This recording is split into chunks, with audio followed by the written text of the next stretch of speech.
Mike, how do you come across these documentaries like this? This is another good one that you found.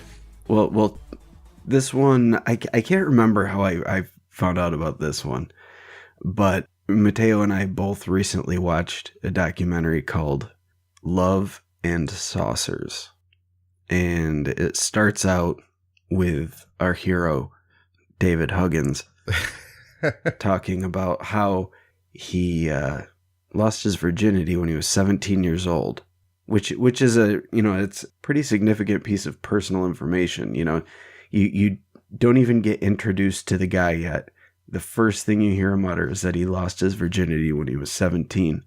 But wait, as you might have assumed based on the title of the documentary, he lost his virginity to an alien. An alien woman. An alien woman. When you see him, he's an older gentleman. At the time, he was, 72, I believe, right? Yeah, 72. Yeah, so he's an old gray-haired guy. Very modest-looking dude. But I loved how they started that as well. I didn't know what to expect at all. I expected some, 28-year-old dude who's obviously coked out with, spiky purple hair. He's like, yeah, they come down, they jerk me off, brah. It kind of reminded me of the curse of the man who sees UFOs, who starts out with a story of how aliens made him shit his pants. I mean, they just both start the documentary so awkwardly. One guy telling you about how he loses virginity, the other guy telling you how, as an adult, aliens made him shit his pants. And away we go. Now, a big part of the documentary is that David is a painter, so he paints as much as he can remember from his experiences of alien humping. Yeah, and sometimes it's not just alien humping that he paints. It's other things like him hanging out in his bedroom and looking out the window and seeing aliens in his yard, or hanging out with a giant praying mantis thing, or a guy with a penis on the back of his head. Is that what did he call it a penis? No, he said it was a knob. A knob? But in his paintings, it looks like an erect penis on the back of his head. Yeah, it is very weird looking. Yeah. So he started seeing aliens or being visited by aliens at, I think it was 6, right? Yeah, I think so. It was when he was a small child. And the first one he described as being like a hairy humanoid, right? Yeah, it was a little hairy humanoid. And you don't hear about those types very often, but there are cases where people have reported seeing them. And actually, I remember when I was a little kid, the first book that really got me into aliens had these really awesome drawings of the different types of alien beings that there are. And they had the human looking one, and then they had the gray and the reptoid, but then they had these little hairy humanoids, and it looked just like how he painted them in the documentary. They're just there's no discernible facial features. It's just hair over a humanoid body with 2 glowing eyes. But other people have reported seeing it. I remember, I think it was either the 50s or 60s, but a woman reported that 2 of them came and tried to take her away into a saucer, but she described those exact things. Yeah, it's very strange, but they're not unheard of. It's very, very rare when you come across a case with the little hairy humanoid guys, but that is definitely weird. And the other species, I guess we can say, of aliens he describes is pretty on par with a lot of average cases, right? Well, yeah, he describes the grays, and he describes seeing hybrids, but he also paints and has memories of a mantoid being, like basically a giant praying mantis. But he didn't have any encounters with reptilians, which is weird. Yeah, that's pretty much the only one he didn't mention, or like the Nordic ones, right? I mean, Yeah, the dude who had the peepee head, he was human-esque. yeah, except for the knob on his head. Mm-hmm. Yeah, it's weird though, because you think of all the beings he described, and he describes seeing these beings all together on the same ship or the same place wherever they take him. But he describes the Greys, he describes the Mantoid, the knobhead guy, and then this woman who looks like a woman, like a human woman, but she has a pale face and almond-shaped dark eyes, like she might be a hybrid or something. Or maybe she's just a gray in a costume. It almost looks that way by his paintings, because I mean, he literally, it's just like a naked chick with a gray head, with a gray wearing a wig. Yeah, exactly. That's exactly what it looks like. Yeah, but it's like this ragtag team of space scientists getting together to bang humans or something. Yeah, that was an odd point that he made, is that most of his paintings as well, that he always made sure to include these mantoid, at least one of them. And he talked to mainly one mantoid. There's one that he dealt with regularly. And sometimes he has him painted as, like, really as a giant praying mantis. And other times he has him wearing like a robe, and all you see is the mantis head coming out of the robe, which is kind of interesting. But let's tell us his tale. Let's do it. So as you mentioned, he first saw the aliens when he was 6 years old, but he had regular encounters, and one of the encounters that I remember him talking about was these little men in blue jumpsuits that just kind of leapt out of the sky. He said they just saw him flying out of the sky, and they landed and started chasing him. Yeah, that was a scary one, dude. Yeah, and these were the Greys, right? Yeah, they were the Greys wearing like these blue suits, but he said that they just kind of like jumped out of the sky and landed in the field, and then they started chasing him. And he said he ran to his house, but his house was on stilts, and he ran to the door, and across under the house he was able to see the legs of these things on the other side of his house. Can you imagine that? Yeah. But he said they ended up turning around and going back. But that's so weird. Like, they just skydive into his yard. Like, hey, we're the gray paratroopers. What's up? I think he described him as floating, and his painting on that specific incident was awesome. I loved it. It showed exactly what he described. Yeah. His paintings are pretty decent. I like all of them. There's a book that they kept showing people and referencing in the documentary where they published all his paintings. I desperately want to get my hands on that. Yeah, that would be really cool to see. Because there's certain paintings that you see over and over in the documentary, but at one point you see him in the middle of a room, and just everywhere in the room is canvases stacked against the wall. So there's a ton of stuff that they obviously couldn't show everything in the documentary. Yeah. But he said that a lot of this stuff he didn't remember. And on one occasion when he was abducted, he was told to start painting. And after that experience, he started painting, and these memories just started coming to him. And he would paint his memories as they came to him. And he said that he tried to make up a scenario at one point just to see, how that would work out. And he wasn't able to do it. And he was told by the aliens that he can't make things up. He can only show what he's experienced. That's a weird type of mind control. Yeah, they block him from being creative. Like, no creativity. Yeah. Documentation only. Snuffed his imagination in a way. Yeah. Or maybe just his artistic ability when it came to being imaginative. Yeah. Now, what's the next significant encounter he had? Because he covers quite a few. But I don't know. Should we go straight to when he was 17?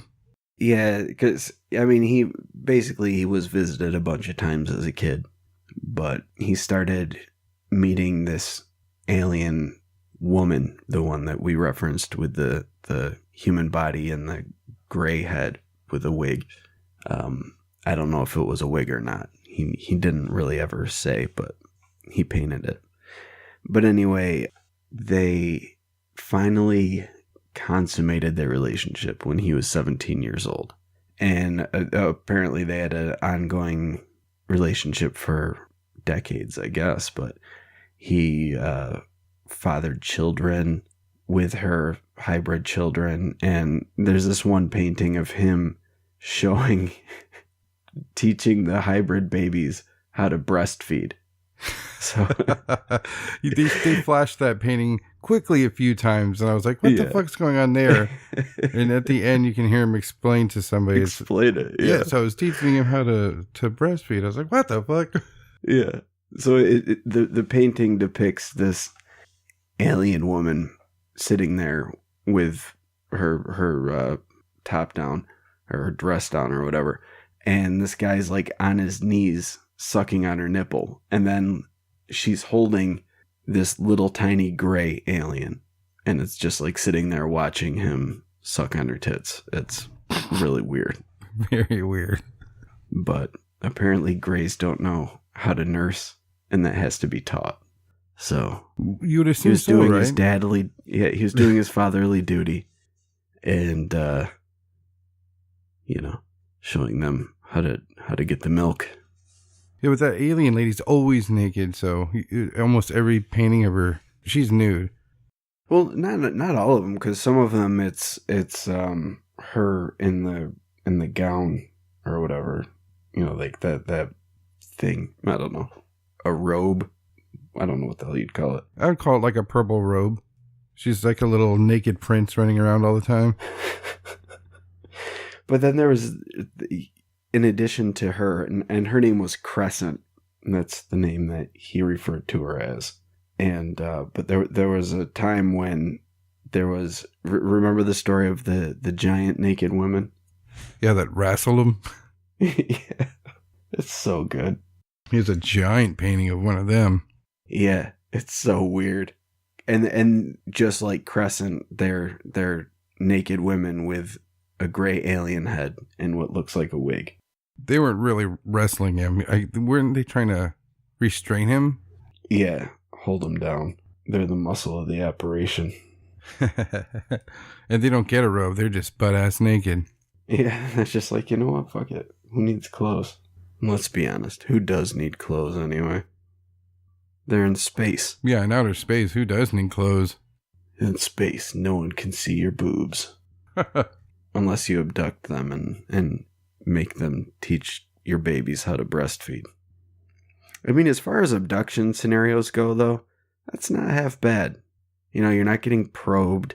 You just gotta suck on some alien boobs and teach weird alien babies about breastfeeding. Yeah, if you're getting abducted only to hump, that sounds pretty good. But when he gets to the baby thing, that gets weird. And how he had explained that he had gotten this thought in his mind that his baby was dying. And, yeah. And he didn't have any fucking kids, but he was just freaking out. He said he got real nervous and anxious and was crying and just freaking out about how his baby was dying. And he said all of a sudden the Crescent girl showed up and she's like freaking out too. She's like, the baby's dying. He said, what baby? What baby are you talking about? What baby am I thinking about? And she said, it's yours. So he's like, well, if it's my baby, let me go see it. I got to do something. It's my baby. So he ends up going to their ship. They said that he couldn't go to where they were at. So he said, you watch me. And he said he went and fell asleep. And when he fell asleep, he was just on their ship, I guess. And he saw the baby and it was just like a little normal human baby, but it had a gray head, and he said it was dead. It was limp like a doll, and he went to touch it, and there was like a spark, he said, and it brought it back to life. It moved or something like that. Just kidding. Well, the thing was, got you, Dad. Yeah, God. Alien baby prank. But they said when he showed up there, the other aliens, like the mantis dude was there, and a bunch of the little grays and shit, they were all upset that he was there. And he told them, dude, you're not supposed to be here. You can't come here. We bring you here. And after he saw him touch the baby and it came back to life, he was like, you got to come with me. The mantis guy was like, follow me. And he took him into this giant room, and there's just, what it was like at least 100 alien babies that were dying. And he was like, where'd all these come from? And they're like, you. That's what we've been, they've been doing. I guess there's one painting where they're jerking them off into a cup. Sorry to be so blunt about it. But. Yeah, there is.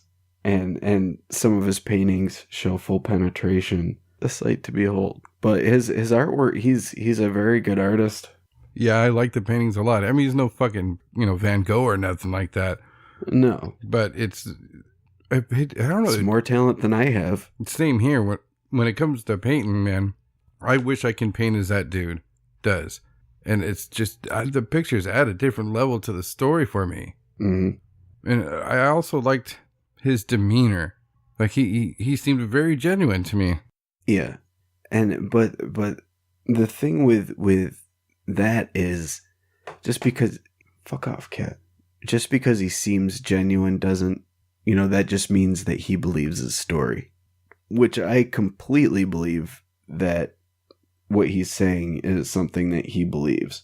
Like, I don't think that he is like lying. I'm just not entirely convinced that what he thinks is going on is what's going on. When I was done watching it, I kind of felt like I believe the guy. Mm-hmm.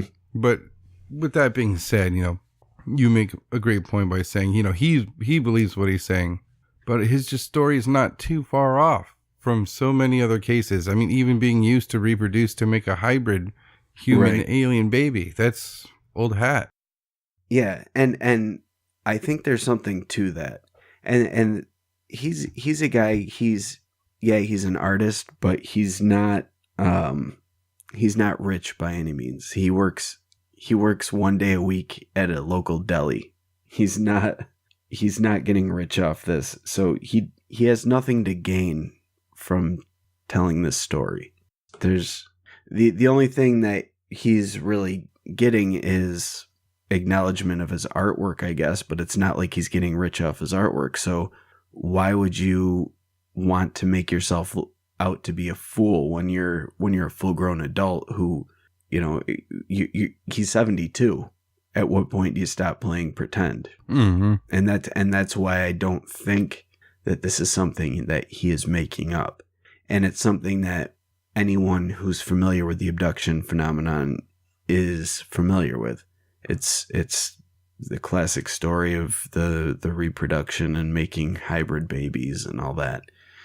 But if you remember back when we did the episode on the military abductions and how a lot of them are kind of tied with the MK Ultra type experiments, and I think that this fits in with that.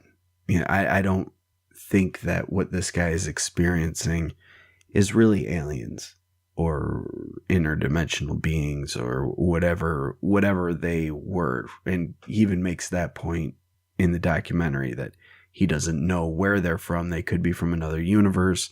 They could be from another planet, another galaxy, another dimension. He doesn't know. They never told him. And to him, it didn't even matter. He just knows they're not from here.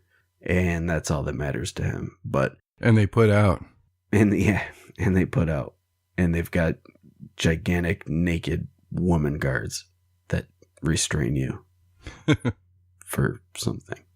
But I think a lot of this, because we're seeing this repeated story taking place, I think the more likely scenario here is that this is a manufactured memory and that there were experiments done on him and that some of these things that he's remembering did take place, but the scenario was a little bit different. He wasn't on an alien spacecraft. He was probably in a bunker somewhere or an underground base or, some secret laboratory somewhere getting these experiments done on him. And the mystery here, I guess you could say the mystery is are aliens doing this or not? But if you're following the military abduction scenario that I'm putting across here, then you have to ask what the point in them doing this is. So for aliens, if we go by the scenario that aliens are doing the abduction, it's pretty easy to make some sort of excuse why they're doing this. It could be for genetic documentation. Maybe they're space scientists or something, and they're documenting the creatures that live on the planet. And to learn more about us, they need to get DNA samples, and because we're similar, we're all humanoids, they want to see what our anatomy is like and what our physiology is like, and so they abduct us and do their experiments on us.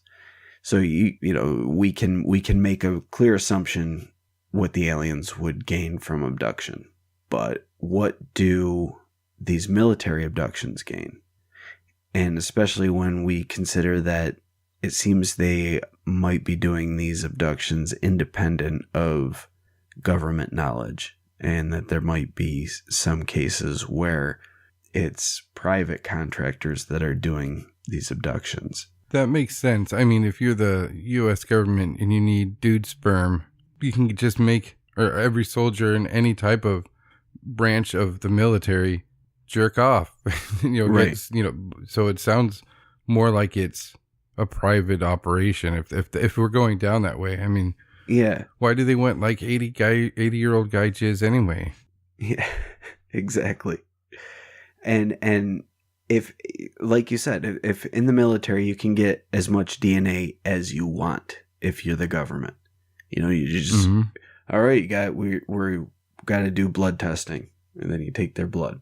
Got to do sperm check their sperm. So it doesn't make sense to abduct people and do it. So it seems more likely that it's some sort of private organization, probably some sort of military contractor, because they're always military involved in some capacity. So it's likely military contractors and their funders or their backers. And what are they doing with it, though? Are they doing cloning experiments? Are they doing hybrid experiments? Or is it possible that maybe they are working with the aliens? And that they're just doing the abductions? And if we're going down that route, what if the aliens aren't even aliens? What if they're just a race that was here before we were here on the Earth, and they just kind of faded, their civilization kind of faded away, but they're still working behind the scenes because they were here first. So they were able to position themselves in power, and they created the systems that now govern all human life. Like the reptoid theory, for instance. What if they're not aliens? It's just a race that was here before we were here, and now they're coexisting among us, disguising themselves because reasons. I mean, that's the thing, though. That's the thing about the reptoid theory that never makes sense to me, because they put themselves in positions of power. But by putting themselves in positions of power, wouldn't it just be easier to have from the very beginning put yourself in a position of power, so you don't have to disguise and be all covert, and you can just be overt with the whole thing? It just, we're your reptoid leaders, follow us. And that's that, So I don't know. That was a big long ramble about basically to say that I don't think he was abducted by aliens. I think it was these MK Ultra experiment. Well, not necessarily MK Ultra itself, but then again, it could have been, because if it started when he was 6. Yeah, and we didn't mention it. This spans over decades. Yeah. I mean, he's still humping the Crescent alien lady when he's in his 30s. Yeah. And he doesn't have many experiences anymore. I think he occasionally sees a UFO, but I don't think he's ever visited anymore. That's probably because they don't care about old man DNA. They're like, we got all your shit, man. Yeah, if they were trying to do experimentation with cloning, I mean, look how long they stuck with this one subject. From Right. 6 to whatever. They don't really say when it slowed down to where they weren't visiting him anymore. But we know he's 72 in the film. And he does mention that he misses Crescent because he doesn't see her anymore. Yeah. Well, I mean, if that's all true, imagine how shitty that is. Yeah. But maybe she died. He doesn't know. Or maybe she was just a made-up character in this experiment. Just an impression in his mind that never really existed. A space alien quality level sex doll. Yeah. Maybe in reality, he was hypnotized and drugged, and he was really just sucking on a fat man's titty. Oh. Just some rich fat guy sitting there just getting his rocks off while this guy's sucking on his nipples. Yeah, he pays aliens to abduct random old men. Not even, he pays military contractors. They're like, after you jerk him off into that cup over there, let's trick him into sucking on my tits. And then they do. He pays good money to have hypnotized strangers suck on his nipples. Oh, under the guise of being an alien chick. He has the purple robe on and a wig. Yeah. And since the dude's all drugged up, he can just probably put like some sunglasses on. And he's like, they were huge almond eyes. Yeah. Just cat frame glasses. Yeah. Wonderful. I don't know. But when it comes down to what he's saying, and at your first few glances at the guy, I believe he believes what he's saying. Yeah, definitely. And yeah, you got to take into account because this guy's so calm, his demeanor is so cool. You believe he's telling the truth. We got to move to like mental illness. If he's if none of this happened, then mental illness would definitely be the only answer, because the guy he's not lying. No, he's not. He's not making up a story. But one thing I'm more sure of is that he's not mentally ill. I don't think he's mentally ill at all. It doesn't seem that way. No. So I mean, really, the only thing that I could see is him just wanting to sell his artwork. But that just seems way too far-fetched, because he's not making loads of money off of his artwork at all. You know, he just set up in the documentary, it ends with him doing an art show showing all of his art. But like I said, he's got a room full of paintings. So he's been doing this forever. Yeah. And it's not like he's making a living off of selling paintings. So it wouldn't make sense to make up this story, especially in the time before the internet. You know, people make up stuff on the internet all the time. YouTube is evidence of that.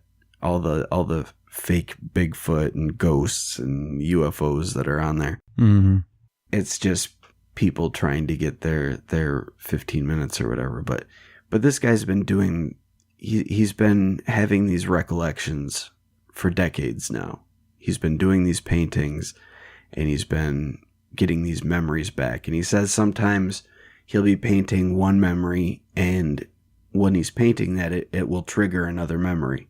And then he'll go and paint that, and sometimes the memories will come to him in that way. Yeah, they asked him if he would go with them and not return to Earth, and he said he would, and he wouldn't miss Earth. Yeah, he wouldn't miss Earth at all. Which is a little weird, because he did end up getting married and actually having a child, and he was like, yeah, they can eat it, but I got tons of babies up there.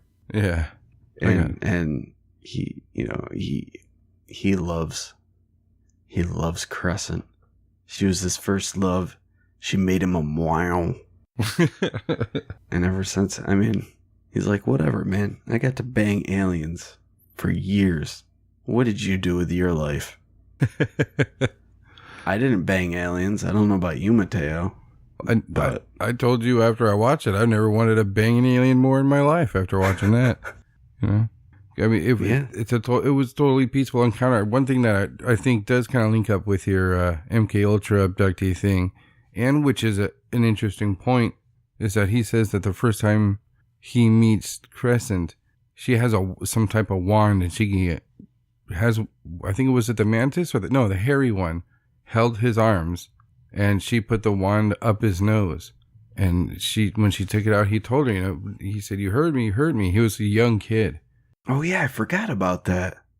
Yeah, because when he was a young kid, they did experiments on him that would hurt him, and she would comfort him when he was a child and make him feel like he was safe. Yeah, he said she was even able to, like when she did the nose thing, he told her, you hurt me, and she said, let me see, and she was able to literally touch his nose and his face, and all the pain was gone. And he said that he feels that they implanted him with something, and that's an easy fucking problem to solve. Yeah. Well, and that was another aspect of the military abductions too, were these tiny implants that people were finding, and a lot of people were finding it in their nose, like really far up their nose, almost touching their brain. And some people had it behind their eyes on their brain. It's crazy. Ugh.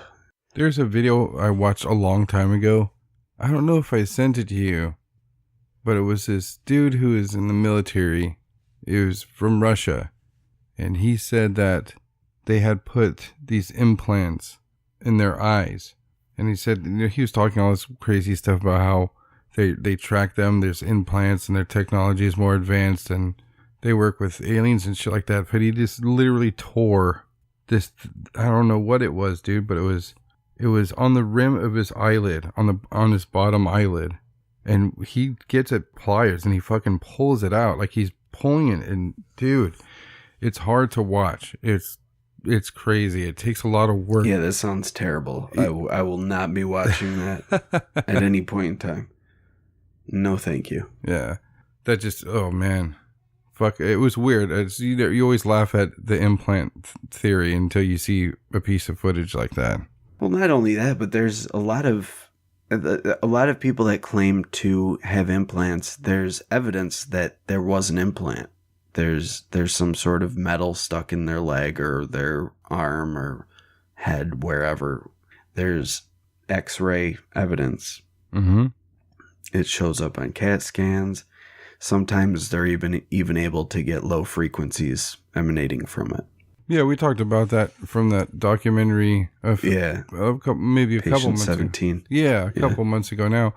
But that's one thing I found interesting in that documentary is that the piece that they found that they were considering an implant, to me, that was so small that it was almost like a bummer. I wanted it to be like some greenish metal and blinking lights and shit like that. Yeah. And it's amazing that they catch those little things if the testing that was done on that sample was true.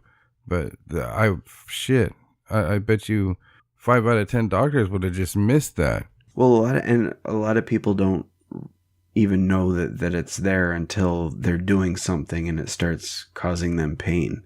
Mm-hmm. And usually it's if it's like in their legs. A lot of times the people in their legs notice it when they start working out or doing strenuous activity involving their legs, like running or hiking or climbing, whatever. And that's when they notice it. And then they go to the doctor to get it checked out, and it shows up on the X-ray. And then a lot of times it's just removed by the doctor and oh, you had a piece of something in you, whether it be gravel or a piece of metal. And people usually shrug it off and assume it was something that happened when they were a kid, or if they worked in construction, like some sort of weird construction incident that they forgot about or whatever. And they don't give it another thought. But that's why Dr. Lear was such a important doctor, I think, because he actually looked into these things and ran the tests to find out what their makeup was and used the meter to see if there was any frequency coming off of it. And he was aware that these things were more than just some random piece of debris that ended up under the skin of his patient, that there was some further significance to that. Now, what do you think about when people have these implants when they don't have that much interaction with extraterrestrials like that patient 17. That was weird. Just when would he have gotten that? I mean, we have there's tons of cases. He said he patient 17, as his story went on, he did say that he had an experience with Greys, but that it was like this experience that he almost didn't believe that it happened. And it seemed, I can't remember exactly, but I remember he said it seemed like it was like a normal thing when it was happening, and it didn't seem weird when he was seeing them when it was happening. And then afterwards, it didn't seem like it didn't seem real to him, so he didn't believe that they were actually aliens.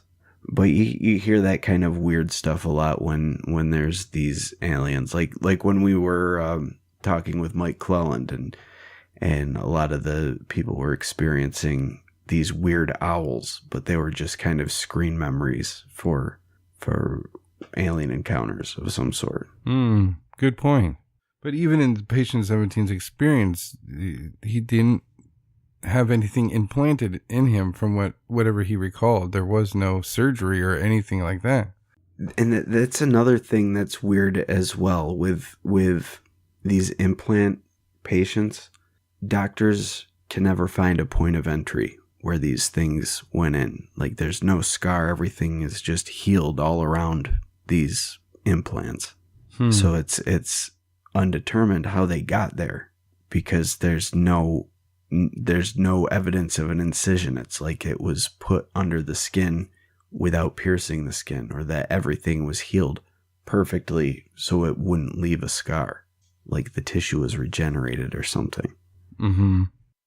One of my favorite parts is when they talk to his neighbor, and he said he's lived there for 20 years. He's known David. Oh, and he didn't know the story. Yeah, and they were just like, So tell us about David. He's like, that's the sweetest fucking guy in the world that you can meet. And it just made me think of David's demeanor. Like, he was just a normal person. There's nothing fucking weird about the guy at all. I love when he poured his cup of coffee and he takes a sip and he goes, ooh, that's good. He's just this normal old guy. And they're like, well, do you know about his story? And his neighbor's like, no, what story, And they hand him the book with all his paintings, and they tell him, he's been visited by aliens, he's had sex with them, he's fathered children by him. And even confronted with something like that, this David dude is so likable and just so normal. His neighbor, wasn't even shocked by it at all. He's like, wow, he's, if he's saying he's had the experiences, that's incredible. He's just had this hit this place in these people's hearts and minds to where even that wasn't something weird to them. Even his boss at the deli he worked at, they're like, do you believe him? He goes, if he's telling me this and that's what happened, I believe him. Mm-hmm. That's how charming this little old guy is. And it was fantastic. Yeah. Yeah. And that's what I loved, is that they had his boss who wasn't aware of his story and his neighbor who wasn't aware of the story. And they talked to them both to find out what they thought about David. And then they're like, oh, well, did you know about this? And they're like, oh, shit, no, I didn't know about that. But if he's saying it's true, I believe it. Yeah, I think his boss did know about it.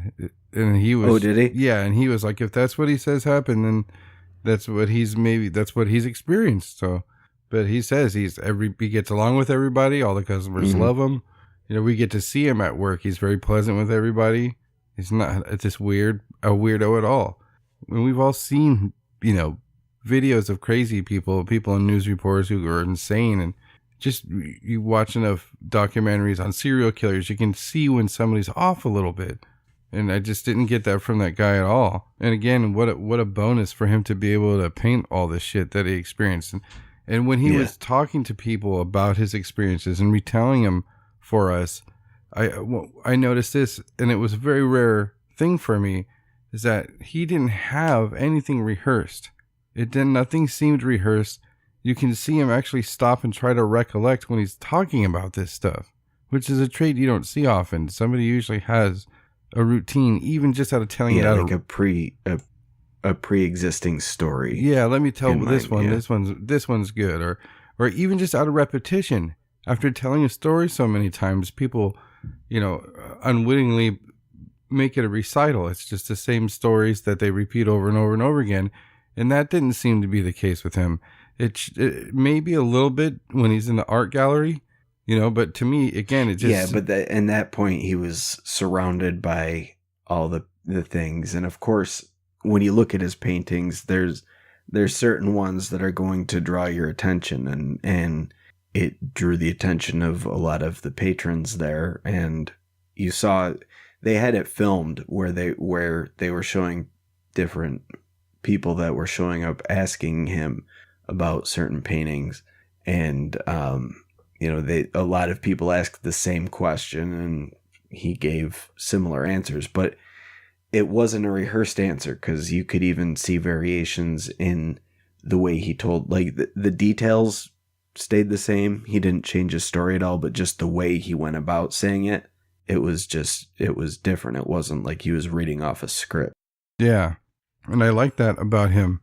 He was consistent, but again, he had to think about things sometimes, and he would say, some of the stuff I didn't remember, and it's things that have come back to me. So when it's not, he almost presents it as if it's not fact to him, he'll state it.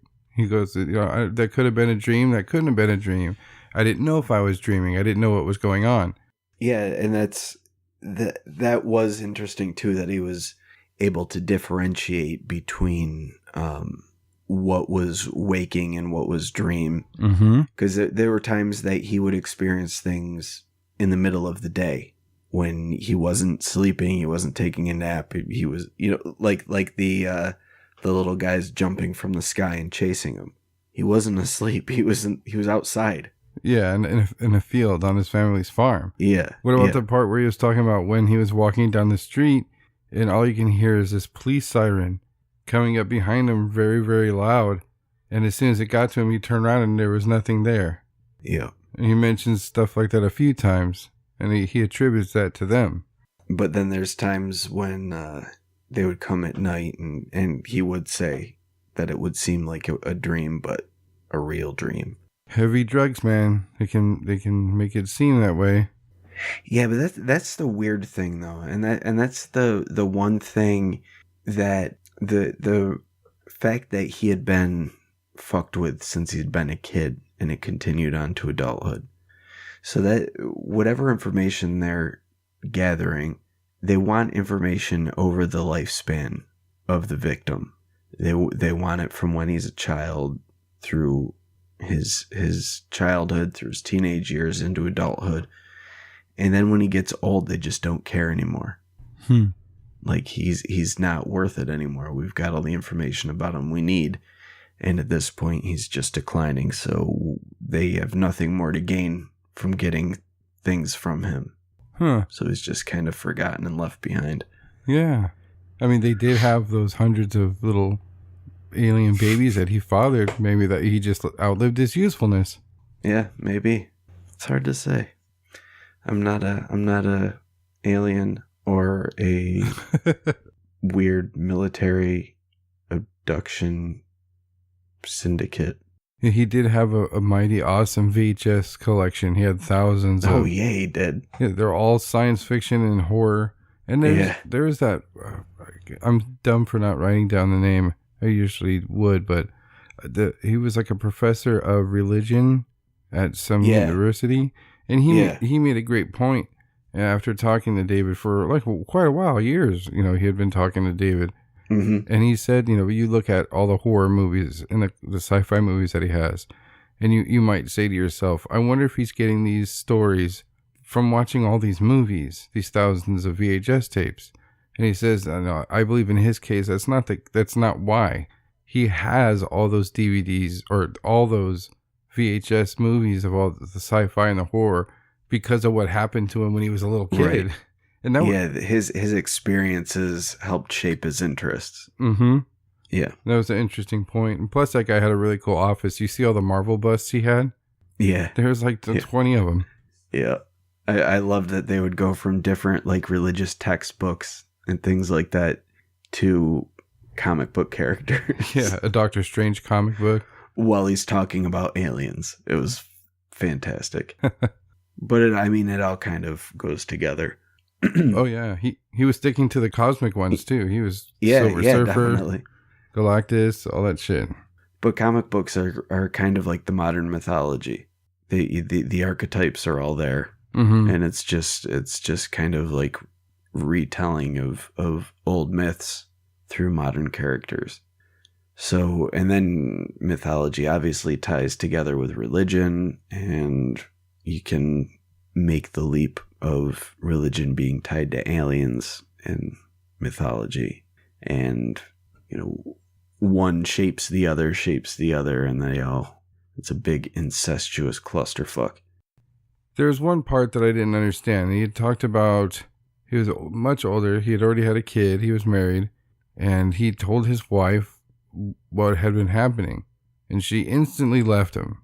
Oh, yeah. Yeah, because he started telling her about that he was abducted, and she got freaked out. Then I think what happened was he started telling her about the sex stories. Oh, yeah. And I think that's probably where she's like, what the hell? No, absolutely not. Yeah, but at the end of the documentary, it did say that he has been living with her for the past 22 years. Yeah, which is so weird. Yeah, that didn't make sense. They No. in the middle of the documentary, they said when he brings that up, and they put some caption there that says she declined all offers to come and talk to us. So she was probably there the whole time, just off camera or something. Yeah, it seems so weird that they would divorce, but she would let him still live there. Well, yeah, and then why? That's another contradiction I saw, is that he doesn't live with his wife, and they said where he lives in Hoboken, New Jersey, with his ex-wife to this day, and no, he doesn't. He has this little apartment that he's been at for 20 years. What are you talking about? It's weird.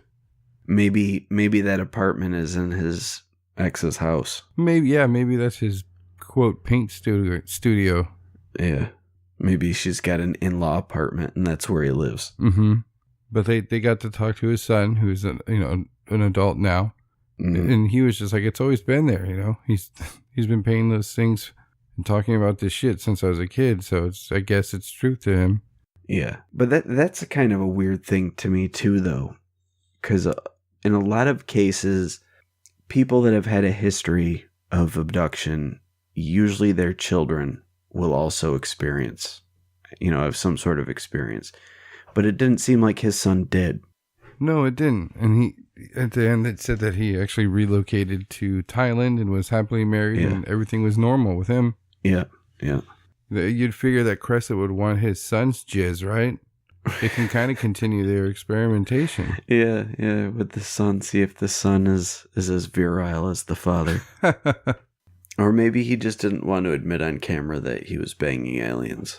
Yeah, he's all, I know what year it is, guys. He's like, I saw what happened. My mom divorced my dad because he was banging aliens. I don't want my wife to divorce me because I'm banging aliens.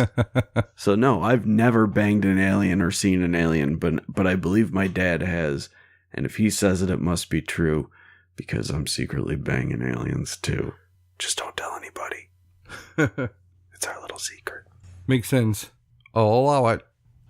But I wish that he was still experiencing these things. I mean, I know it's a lot to ask after him sitting there telling us 30 years of experience. Yeah, could you just get abducted again, please? Come on. Well, I mean, like he said, he was able to make himself lay down and fall asleep when he wanted to go check on this alien baby that he felt was dying. Why not just do that again? Yeah. Maybe they blocked him from doing that. Maybe. After he's just showed up and they're like, dude. But to me, that sounds more like he was able to perform astral projection. And he was able to project his consciousness to this area, which also makes me believe that these are beings on a different dimension. Because if he was able to send his astral body to go visit, then it seems likely that these, assuming that what he's saying is the actual truth of what's going on, and my human theory does not exist. So for a second, we're going to assume that his story as the real story. And he was able to project his consciousness to wherever these beings were. And they were able to see his astral body. He didn't physically travel there. He traveled astrally. And they were able to view his body, which if they were beings from our dimension, they wouldn't be able to see his astral body because it would be on a different dimensional level. Mm. So they would also have to be on that level in order to see his astral body. And the fact that he fell asleep to go travel there, it kind of lends a little weight to that theory, I guess. There's a lot of theories here. There's a lot of roads we can go down with what's going on with him. But you guys should check it out. I don't know where else it is other than Hulu. We watched it on Hulu. It might be on Amazon Prime. I don't know where else you'd be able to see it, but there's interviews and stuff with him. If you look up David Huggins on YouTube, you'll be able to find interviews with him. But if you have Hulu or Amazon, if it's on there, I highly recommend checking it out and seeing what's going on. You know, make a decision on what side you fall on. Is the man crazy? Is he telling the truth? Is he banging aliens? Are they astral beings? Are they humans? Are they barn owls? It's just a great documentary in general. Mm-hmm. Like when we talked about doing a show about it, we both giggled, oh shit, here's this documentary about this dude who's humping aliens. Yeah. And I was going to walk into this just getting ready to make fun of everything about it. Yeah, me as well. Dick jokes galore. Yeah. But after watching that, I couldn't. There's not much to make fun of. Yeah, the guy seems very genuine. He seems like a nice guy. I don't want to poke fun at him. Yeah. It wasn't like that Christo guy from the Curse of the Man Who Sees UFOs, where the guy was just he made fun of himself, so it was very easy to mock him for shitting his pants because of aliens. Like, could you imagine? It's that classic Giorgio Tsoukalos meme. I'm not saying it's aliens, but it's aliens. Why'd you shit your pants? I'm not saying it's aliens, but it was aliens. Aliens made me poop my pants. Now, did David's case having paintings make it more believable for you? No, not at all. Because, and again, I know I've said many times that I don't think he's making it up because it's not like he's making a living, but it's very easy to make up the story and paint these pictures to correspond with the story. So to me, the painting and the telling the story hold the same weight. Mm-hmm. The fact that he does both, it doesn't lend more weight. It's just an extension of the story. Yeah. There's a couple things in paintings that they showed and stuff that he experienced that you can almost spot what movies they're from, which is a little weird. I mean, there's a painting that looked like it coming out of Communion or whatever. Yeah, but if it's coming from Communion, that's based on an actual abduction scenario. So it's a lot of the things that he talked about are things that other people that have been abducted have talked about as well. And it's kind of there's certain hallmarks that are shared among the majority of people that have been abducted when they tell their story. And a lot of people don't remember it, and when they go through hypnotic regression, or if an event happens that triggers a memory, a lot of times it's similar to what he's relating. Mm-hmm. Sometimes scarier, oftentimes not as pleasant as what he's describing. Mm-hmm. But there are occasions where they are. And there've been occasions where there've been abductions where they have I can't remember the individuals that were involved in this particular case, but there was a case where there was a married couple, and it wasn't the Betty and Barney Hill thing, but it was a different couple. They were abducted together, but separated once they got abducted. And The wife said that they brought in this alien and wanted her to have sex with this alien. And she said, no, I'm not going to have sex with that alien. I'm married and it's an alien. So they're like, oh, okay. And the alien leaves the room. And a few minutes later, her husband comes in and they have sex.